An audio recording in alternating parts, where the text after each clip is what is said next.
In today's video, I'm going to show you how to shoot a Hasselblad like a Leica.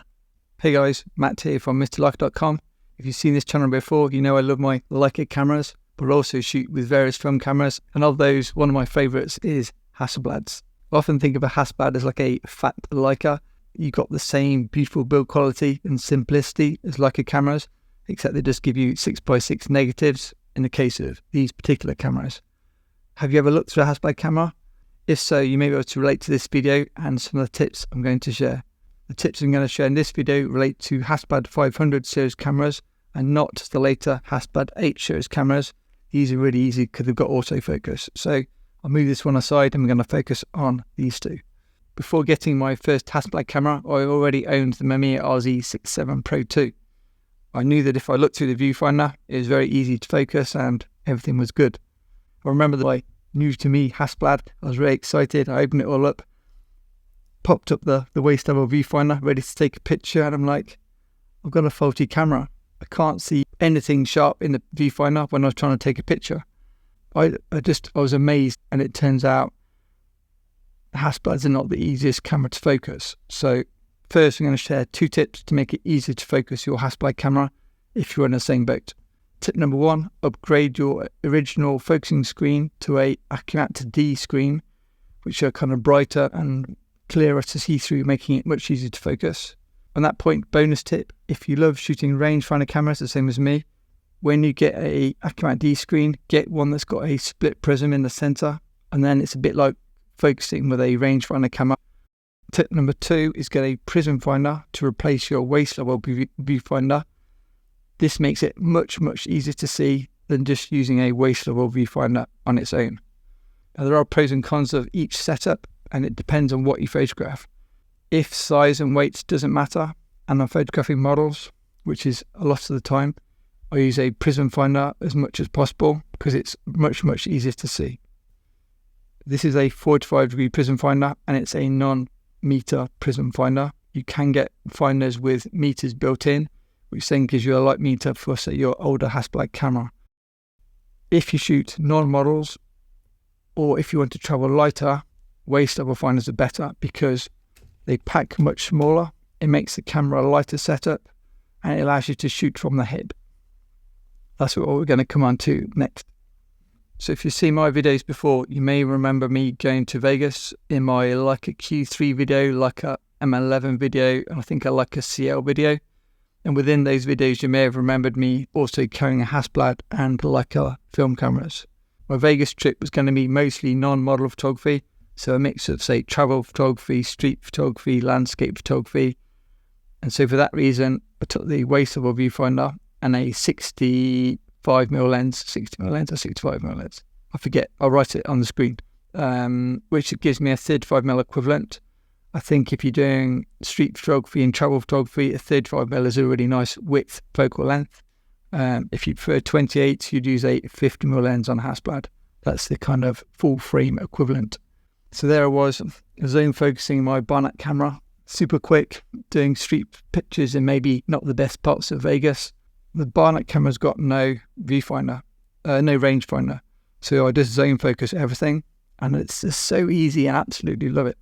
And I shoot on, say, 35mm lens at, say, f8, and it gives me a really good depth of focus, and I can just quickly bring the camera up to my eye to compose with the viewfinder, clip my shot, and I'm gone.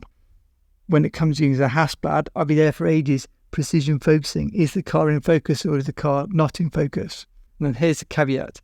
I've been shooting Hasselblad cameras for, I think, 9 years, I believe. Might be 10, might be more than a decade. And I've always shot precision focus, looking through the viewfinder. Normally it's say f4, 5.6, get a bit of shallow depth of field, and it's always been a bit of a slow progress.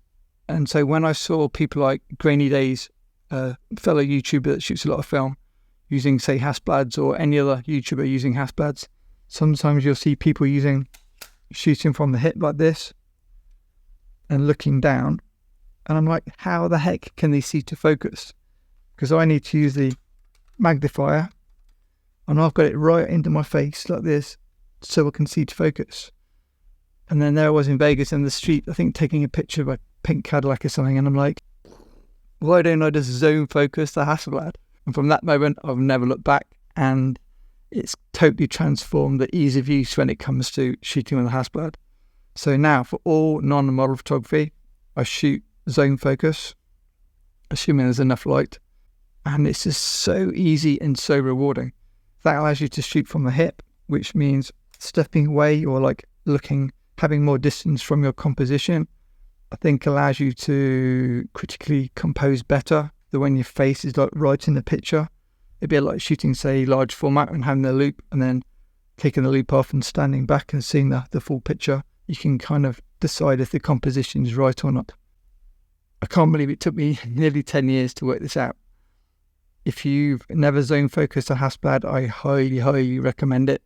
And even if you shoot with a standard 80mm kit lens, I think if you shoot at, say, f11, you'll find it really easy because you'll still have enough depth in focus. So with all that said, I'm about to share with you some of my Vegas pictures. And you're like, oh, these pictures are going to be the best pictures Matt's ever taken, because he's just told us he can now focus easier and everything's amazing. I just want to point out these are perhaps some of my most rubbish pictures I've ever taken for various reasons. It was expired film. That was my fault, so I'm not going to get quite maybe the look that I want. A part of the light seal broke off from the surround, which meant there's a bit of light seal over some of the pictures. And then I'm a black and white photographer, and I tried to shoot film. I tried to shoot colour film. I was shooting with Kodak Ektar for most of these pictures. And I tried shooting it at daytime, and I tried shooting at night as well with a shutter release. And yeah, here are the photos. So I just want to say a huge thanks to my awesome patrons. Patreon is my teaching platform. Often talk about cameras, lighting, models, but sometimes I also share clips from my behind the scenes trips. Okay, onto my Vegas photos. Now I don't hate them, I just don't think they're potentially as strong as my black and white work.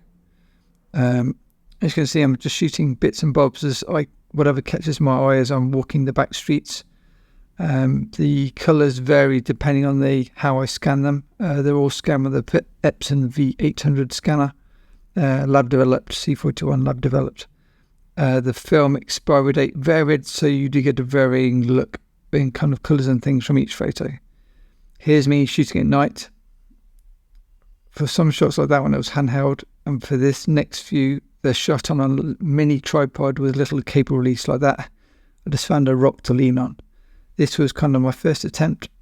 This is my second attempt trying to get a car streaking past as well. All these photos at night are shot with a soft filter, which is added via a Hasselblad to like screw fit adapter. I think it's a KNF mist filter. Now, when I'm not shooting models, I love piers and I also love trains. So when I found a big US loco, my eyes kind of lit up and I had way more fun than I probably should have had, considering it's just a train. All these photos are me just taking various photos with the Hasselblad with the 60mm lens on Ektar, probably around f8, f11, using different angles and just trying to work out how best I can capture the shot. This is me shooting through the fence, and I quite like it. It's not perfect, but it's definitely different to what you'd normally see, especially say with a digital camera. And then I was trying to use the fence to frame the train or frame the flag in that example.